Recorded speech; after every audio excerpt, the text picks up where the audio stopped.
بسم اللہ الرحمن الرحیم۔ السلام علیکم کاشتکار بھائی، آج کی اس ویڈیو میں ہم جو گندم پر سست تیلے کا حملہ ہوتا ہے اس پر بات کرنے لگے ہیں، کیونکہ اکثر لوگوں کی رائے مختلف ہوتی ہے اور اکثر کی ملتی جلتی ہے یا دو قسم کی رائے پائی جاتی ہیں۔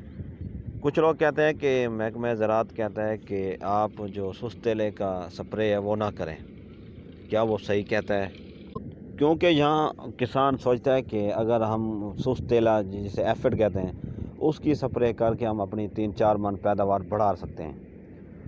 تو اس کے پیچھے یہ ہے کہ جب ہم سپرے کر لیتے ہیں فصل پک جاتی ہے اور پھر ہارویسٹ ہو جاتی ہے، جب ہم ان دانوں کو پسوانے کے لیے لے جاتے ہیں چکی پر، جب وہ آٹا پستا ہے تو ان دانوں کے جو پارٹیکل ہوتے ہیں آپس میں رگڑ کی وجہ سے ہیٹ پیدا ہوتی ہے۔ پھر اس کے بعد جب ہم آٹا گوندتے ہیں، روٹی بنا کر توے پہ ڈالتے ہیں، وہاں بھی ہیٹ پیدا ہوتی ہے۔ وہاں بہت زیادہ ہیٹ ہونے کی وجہ سے جو پیسٹی سائڈ کے ریزیڈیوز ہیں یا جو زہر کے جو اثرات ہیں وہ دانوں کے اندر رہ جاتے ہیں، وہ ختم ہو جاتے ہیں۔ پھر اس سے جو گندم کے کھانے سے جو اس کے اثرات ہوتے ہیں وہ ختم ہو جاتے ہیں، کوئی خدشہ نہیں رہ جاتا کہ اس کے اندر زہر کے جو ریزیڈیوز ہیں، پیسٹی سائڈ جو اپلائی کیے وہ رہ گئے ہوں، اس ہیٹ کی وجہ سے وہ ختم ہو جاتے ہیں۔ جبکہ دوسری رائے یہ ہے کہ وہ لوگ سمجھتے ہیں کہ اگر ہم ایفڈ کا یا سست تیلے کا سپرے کریں گے تو اس سے جو ہماری گندم ایکسپورٹ ہوتی ہے،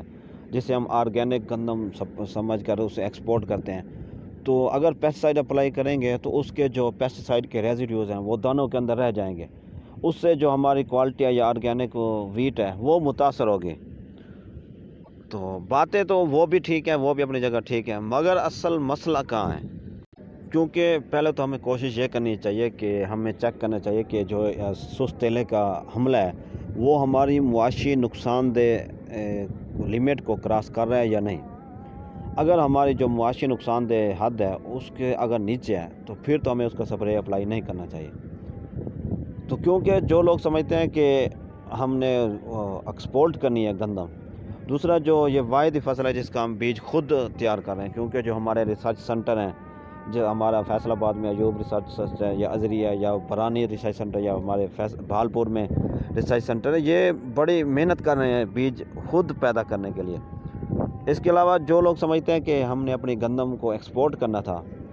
تو اس سے جو ہم نے اگر سپرے اپلائی کر دیا تو جو ہمارے دانوں کی کوالٹی ہے وہ متاثر ہوگی، تو یہ بات صحیح ہے۔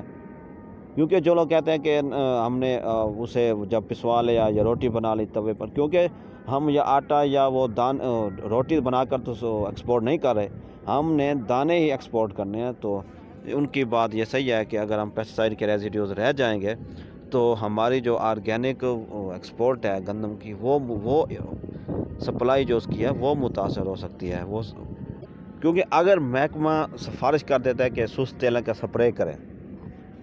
تو پھر اگر ہم سپرے کر لیں، کیونکہ ہم نے ساری گندم تو گھر سٹور نہیں کرنی کہ ہم اس سے آٹا پسوائیں گے یا توے پر روٹی بنا کے کھا لیں گے تو اس کے جو ریزیڈیوز ہیں وہ ختم ہو جائیں گے۔ کیونکہ ہمارے کچھ کسان ایسے ہیں انہیں بڑی مقدار میں یا بڑے ایکڑ پر انہوں نے ویٹ کاشت کی ہوتی ہے، انہوں نے باہر ایکسپورٹ کرنی ہوتی ہے، تو وہاں پھر یہ مسئلہ آتا ہے۔ کیونکہ جہاں پرافٹ یا سیلز کی بات آتی ہے تو پھر وہاں ہمارے جو کسان ہیں یا دوست ہیں وہ اندھا دھند سپرے اپلائی کراتے ہیں۔ تو ایک تو اگر ہم ان سے کہہ دیا جائے کہ 100-150 ml پر ایکڑ استعمال کر لیں تو انہوں نے اگر بدقسمتی سے پہلے سال استعمال کر بھی لی، اگلے سال وہ خود بخود اس کی ڈوز ڈبل کر لیتے ہیں، پھر وہ 300-400 تک پہنچ جاتے ہیں۔ تو اس سے جو ہمارا نقصان تو ہونا ہے، جو پیسٹ کے اندر جو سست تیلے کے اندر جو چینجز آئیں گی، ریزسٹنس آ جائے گی، تو آنے والے پھر چند سالوں میں یہ ہماری ویٹ کی فصل کے لیے ریگولر پیسٹ بن جائے گا اور پھر وہ معاشی نقصان دہ حالت کو بھی کراس کر سکتا ہے۔ دوسری جو اہم بات اس میں، جو کسان کو پتہ ہے کہ ہمارے کسان دوست کچھ کیڑے ہوتے ہیں جس طرح لیڈی برڈ بیٹل ہے،